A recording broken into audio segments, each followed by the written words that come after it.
can happen to anyone, anywhere. Like at home. Or when you're going out with friends. We can all prepare ourselves with the knowledge and resources to help save a life. When I found my son, I was shocked. I was frantic. Then I took a breath to calm myself. I tried to wake him up. I checked his breathing, his pupils. He was overdosing. Dying from an overdose is preventable, and anyone can learn how to respond. Every second counts in these situations. Let's ask our pharmacist to help us get prepared. During an opioid overdose, opioid molecules overwhelm the brain and the person slowly stops breathing. There are 3 simple steps that anybody can perform to help save that person's life, but it's important to act quickly. The first step is to identify the 3 main signs of an opioid overdose: unconsciousness, slow breathing, and pinpoint pupils, aka the opioid overdose triad. First, try waking them up by shaking them, and if they don't respond, perform a sternal rub. Make a fist with your hand and grind your knuckles against the center of their chest. If they're truly unconscious, this still won't wake them up. Next, look and listen. Drop down, listen for breathing, and watch for chest rise and fall. If they're breathing less than 12 breaths per minute, or their breathing just looks slow, consider it an emergency. Now, check for pinpoint pupils by taking out your phone, turning on the flashlight, and shining it into their eye. If their pupils don't react when you flash the light into their eye, and instead they remain tiny, you should suspect that they're overdosing. Let's go over how to administer naloxone and what it is.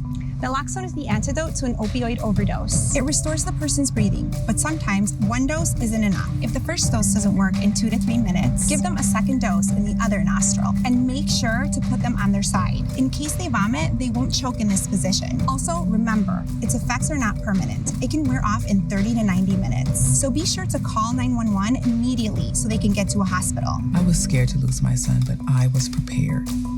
Having my naloxone nasal spray meant I could do something. Administering naloxone is simple. First, take it out of the packaging. Hold the device like this with your thumb on the button. Put it into their nose and press the button.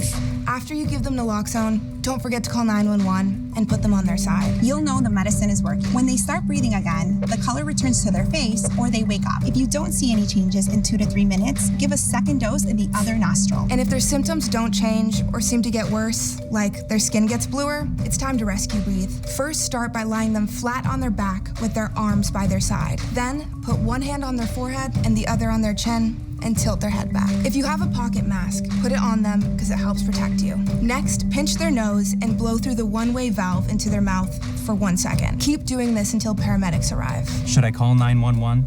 Yes, always call 911 immediately after you administer naloxone. Stronger opioids may require multiple doses of naloxone, and even then, it will wear off in 30 to 90 minutes. So calling 911 is a top priority. Are there any side effects? People with physical dependence on opioids may have withdrawal symptoms like agitation, nausea, or vomiting. So it's important to put them on their side to prevent them from choking in case they vomit. That said, these side effects might be uncomfortable, but they're usually not life-threatening, and the risk of death from overdose is much higher. What should I expect after giving naloxone? They should start breathing again, and color should begin to return to their face. Sometimes the overdose subsides, but they remain unresponsive. The main thing to look out for is that they're breathing. This is why monitoring the person and potentially delivering rescue breaths until paramedics arrive is crucial. We get it. This is a lot to take in all at once. Let's put it all together and see how these 3 simple steps can be life-saving.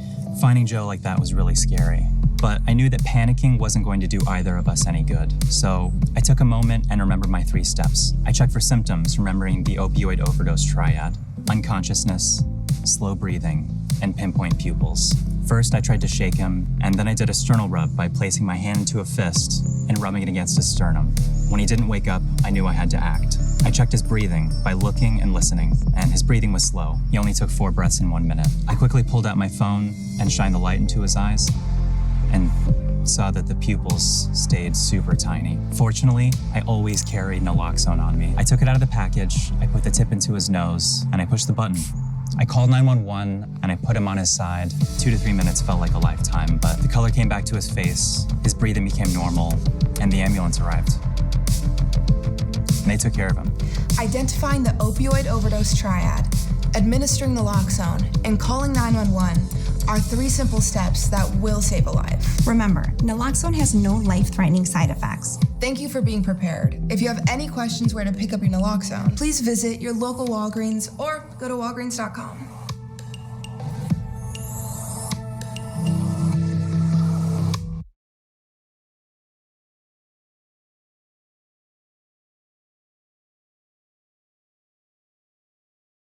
Save a life, recognizing and responding to anaphylaxis.